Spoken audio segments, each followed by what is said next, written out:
This is the XJO, and I thought it might be good to have a look at it before we have a look at banks. I might do banks on the next video. But anyway, it looks a bit messy here because I've charted this before. Just zero in on here. And what I've got here is a pitchfork. It's a bit hard to see because I've extended the median lines and the tines of the fork back. So there's a high, low, low, high, low there, which gives you your median line here and your tines, and I've added a first warning line. And sometimes what I like to do when I draw these pitchforks is extend the tines. So just move that line there, that's the pitchfork. I've just extended the median line back to see if I get any interesting touches. And I've extended the upper and lower tine, and that's given me some interesting touches along here. So, and I do that just because when you do these pitchforks, at times you're trying to frame the price and see, just to add some context to what's been happening, just to see if this pitchfork, sometimes these pitchforks and these median lines you draw can be part of a larger set, which looks like it's the case here. And then that just confirms that you have the structure of your pitchfork. It just adds validity to the structure you've drawn. And then when you've done that, you can then apply some basic pitchfork creating rules. If you've got confidence in your structure, then there's some nice little rules you can apply. It gives some validity to your support resistance lines, all possible targets, buy sell targets, etc. But where they come particularly useful is actually when the structure starts to break down, it starts to talk to you as well. So I see the structure starting to, hasn't broken down, but at this point here, there's always an 80% chance when you have a good median line. It's a multi-pivot line, so price is returning and pivoting at that line, a few times. And the rule is that there's an 80% chance that price will return to a median line where it's pivoted before. So it's a very good trend line in that sense, but you use it a bit differently to an ordinary trend line, say along the bottom. You're using it as a place where price tends to come back and revisit. And when you get a miss like this, we have a miss at this last high, it's given us this bit of a double top here. Whatever, it's not a bit of a double top, it is a double top here on the XJO. In April, it's missed the median line and pulled back away from there. And then it's once you get your lower high there, there's a little rule called Hagopian's rule. And Hagopian's rule basically says that if price pivots before it should, before it logically should, which it should have gone up to this median line. When it fails to do that, then normally you'll get a reaction back the other way, a more violent reaction back the other way. That will take you past the last pivot, and that has actually played out. And that has played out. So I've actually had, and that's where this arrow came in here. I've actually had a target just past the last pivot, and that actually played out. So anyway, that's an example of Hagopian's rule for you, and how I use pitchforks. So you'll see these median lines, they break them and they come back and retest. See, they tend to retest even the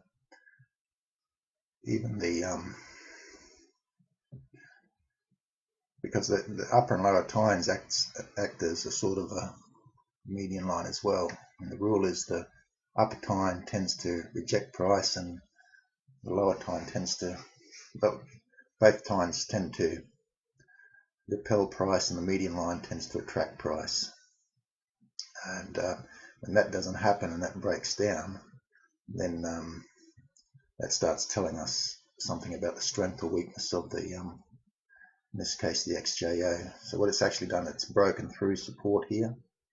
I've added this little sliding parallel, and that's just to catch the slop here. It's actually broken through, but it's actually come and back tested and rejected the line there. So that would be a place where you'd probably be starting to look for short trades. So anyway, that's how you sort of use them. Now I want to do some volume on this, and they don't get, look at this volume they give me. It's rubbish, isn't it? It's on pro real time. IG markets is the same, and that's what you get when you're using a package supplied to you by a market maker like IG markets. They don't like giving you proper volume on everything. And it's probably being a bit harsh, but there probably is a reason for that, because the volume tends to give their activity away. But anyway, we'll go to another software package that does give me proper volume. This is actually the Trade Guider software that specializes in volume spread analysis. So I'm just zooming in on this last leg down. Hang on, where are we? This is just zooming in on this last leg down to have a look at what the volume is doing down here. So I've drawn this little trend channel in, downtrending channel, and it's sort of started to try and move sideways away from that and breaking back into it. But anyway, what we're looking for here is some climactic action in the past, and this, we have it here, this ultra high volume bar here, and what we're looking at with volume spread analysis is volume and what price did on volume and where it closed, the spread of the bar and what it did on the close. So I'm going to, the only problem with Trade Guider is that the drawing tools are a bit clunky, but I didn't buy it for the drawing tools. Oh no, I don't want a trend channel. I'm just going to draw a horizontal line there. That you can see where the close of that bar, top of that bar, has acted as resistance to price coming back up. And you can see that after it's you can see the volumes actually started to come down on these bars here. So that tells you when, smart money buy and down bar. So it's telling you there's buying starting to come into the market at these bottoms there. You don't buy there still though. You wait for it to be confirmed and tested. In this case, it just took off. But if there is buying in there, you expect higher prices. And that's confirmed. So anyway, you can see where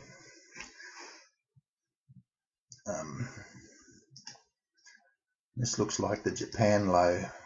So you can see where there was panic selling going on, but there's buying coming in because the price, even though they're down bars, volume kicks in and the price starts closing off there. The price starts closing off the lows and onto the highs. So that, if that was all selling, then the price will keep going down, but it's being held up.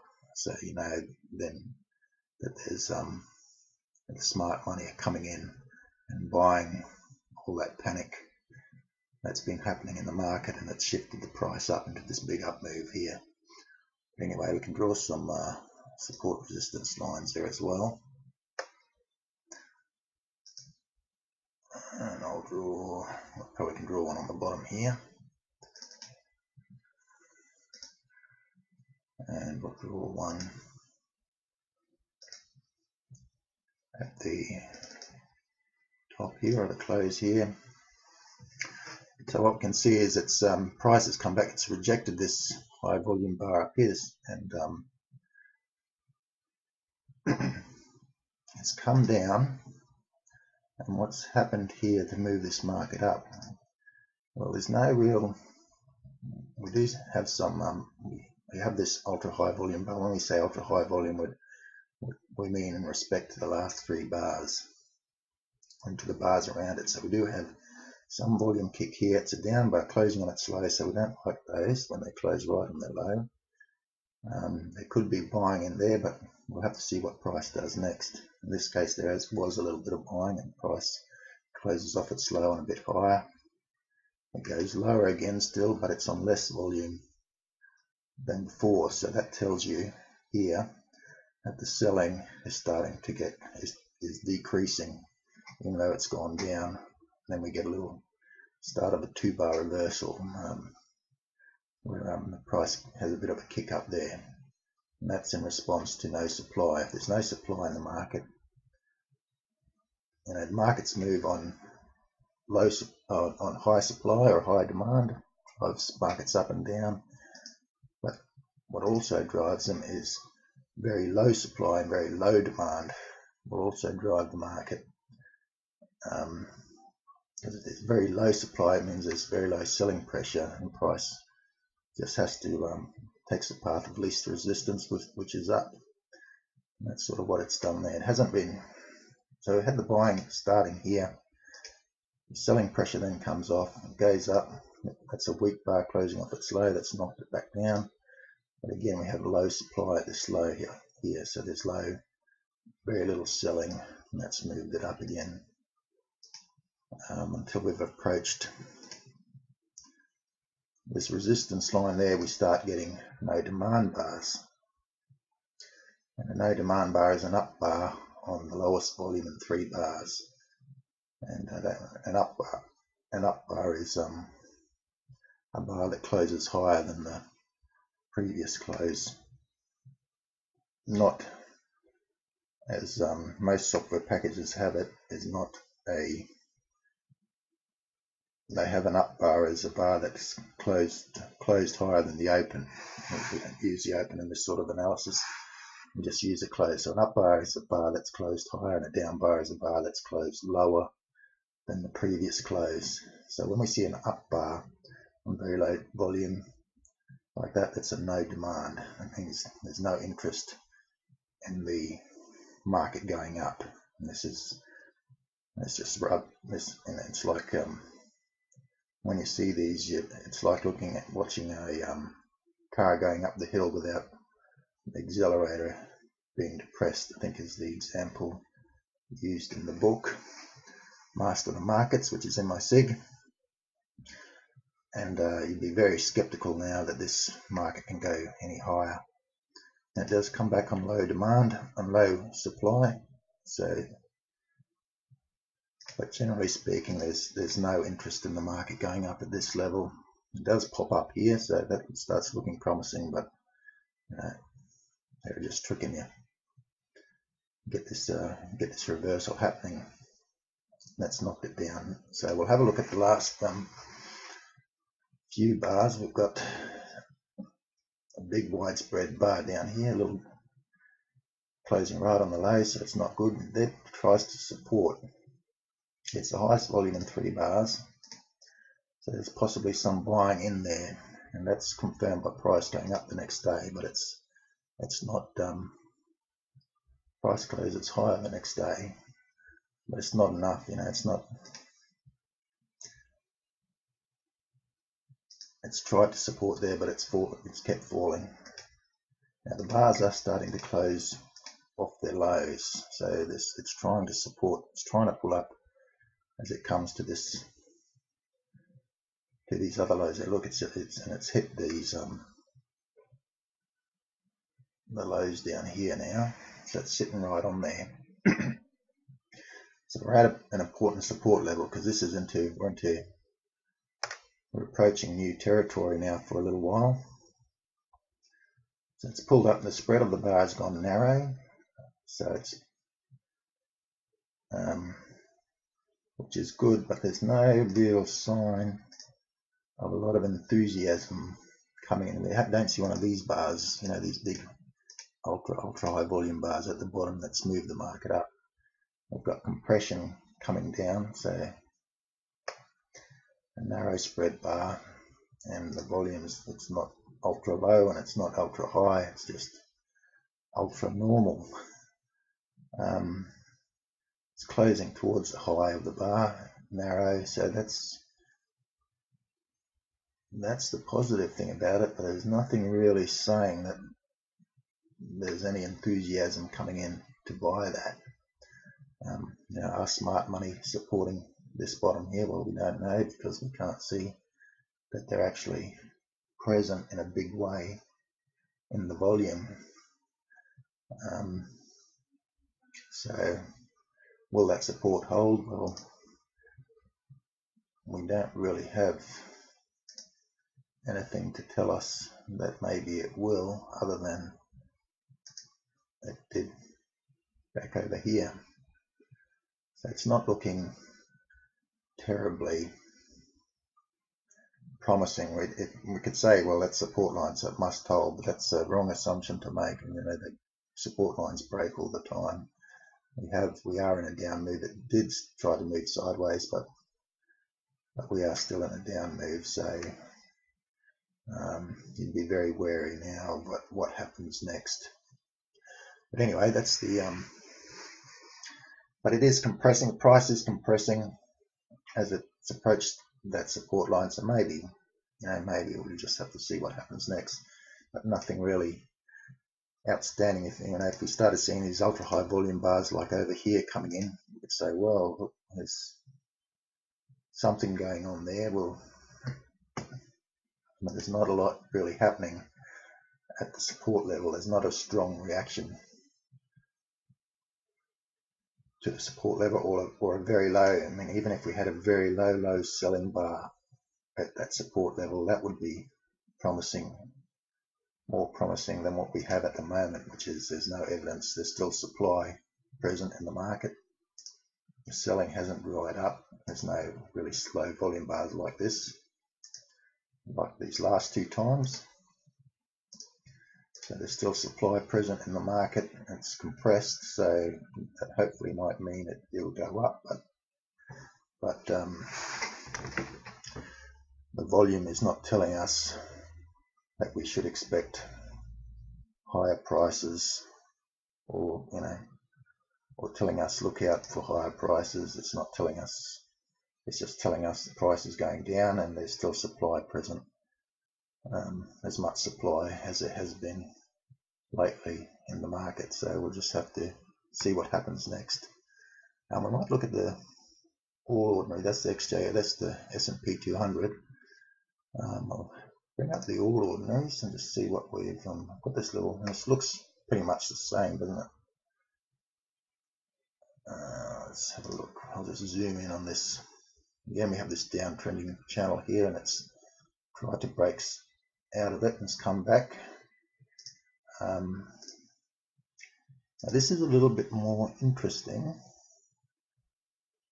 because it's coming and it's approaching these support levels before. Let's see where the ultra high volume, it's at this low again, ultra high volume. So we'll just come on, where are you? I'll just draw.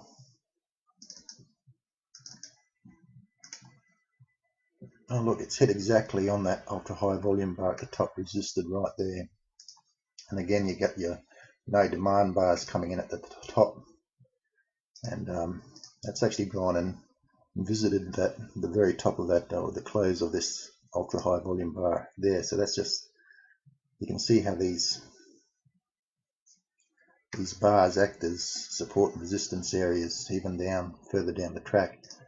And that's because when you see volume, when the price and the spread of the bar and the close of the bar, these are the consensus of market opinion at that time of what the price should be.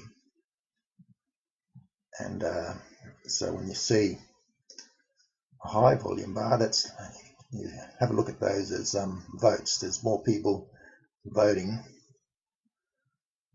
for this range. There's a lot of opinion in there on this bar. So it makes sense then, if you think of it that way, it makes sense then that these affect the price later on. Just because there's been a huge amount of opinion going into these ultra high volume bars. and so that's but anyway,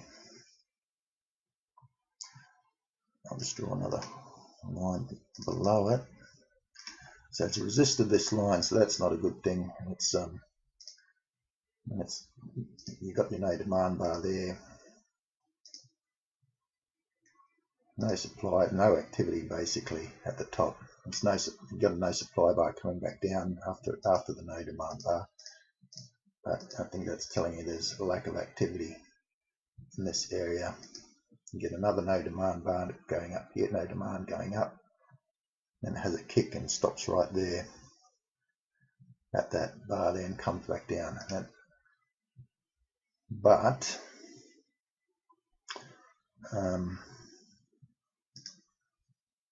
it's actually broken those lows there, and it's approaching these lows down here where you've had low supply at these two bottoms here, and that's been enough to take it up a little bit. And unlike the XJO, this one is showing no supply as well. See, very low. It's a down bar, but on very low volume and a compressed bar. So that's actually more positive than the XJO, in that it's telling you this price is compressing as it's coming to the support zone here, and price is compressing up to the downside. It's closing middle to high, and there's very little supply in that move down. There's no downward pressure on that move down, so that could see a little bit of a bounce. Maybe they might see that and respond to that. So that's actually, even though the shape of it is pretty much the same as the XJO, that bar is a stronger bar. That's actually a little sign of strength when we see those. Now that doesn't mean it can't keep going down, because we've got to see these in context to the background. Is there some do we have any background strength for this that this bar might be testing? And there's not really a lot. I mean, there's low supply down here, but there's no real climactic action like here. Well, we do have this one here, where it's had this move down here and then it's pulled up. So if I draw a little, so there was some buying coming in there. I'll just draw a line on the close of this bar, on the bottom of this bar.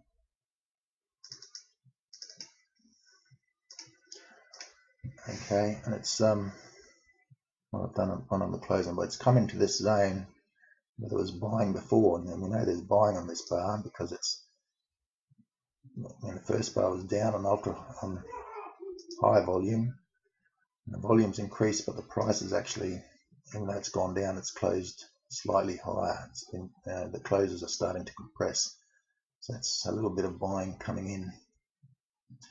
So we might see a bit of response to that on Monday, maybe. But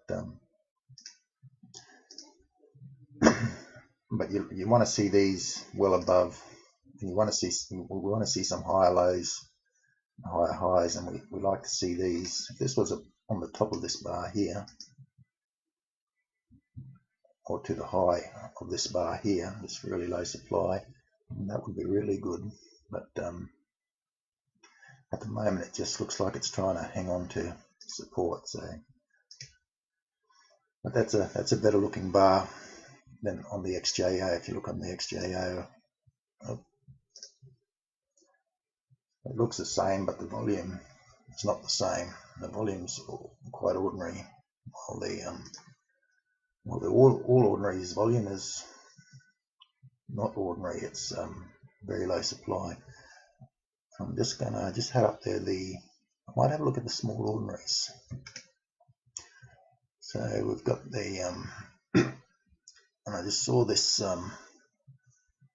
while I was doing this, and you can see the all ordinaries have a slightly different shape. We have this down move, and then it's moved sideways. but it they haven't been sold off like the XJO has. And what we have is, we saw a bit of support coming in here. The volume is the highest in 3 bars, a down bar, but the volume sort of dries up at the bottom here, and that shifts the market up. And we still get, it resists again on this bullish bar up here at the top, but it's come down on lighter volume. And this is a really nice test bar, and the software here has actually picked this one up as well. No supply, down bar with a volume lower than the 2 previous bars shows lack of selling pressure as the market falls. So, and we have this bullish bar here that taking it up. That's actually testing on top of that bar, so that actually looks quite positive on the small ordinaries. So the small ordinaries are not being sold off in the same way as the XJO, and they're actually showing some positive signs. So people may be coming in and hanging on to their little speckies. So that's quite interesting, isn't it? So your small ordinary stocks might be worth a little bit of a look. But anyway, so that's a very narrow spread down. Where previously we've had supply, we've had volume, it's come down and retested on there. Now there's very little selling pressure here. It's not following the big boys down at the moment. So the small ordinaries might lead the way if things want to turn around. But anyway, it could still collapse, but it's looking quite strong actually. That's a sign of strength.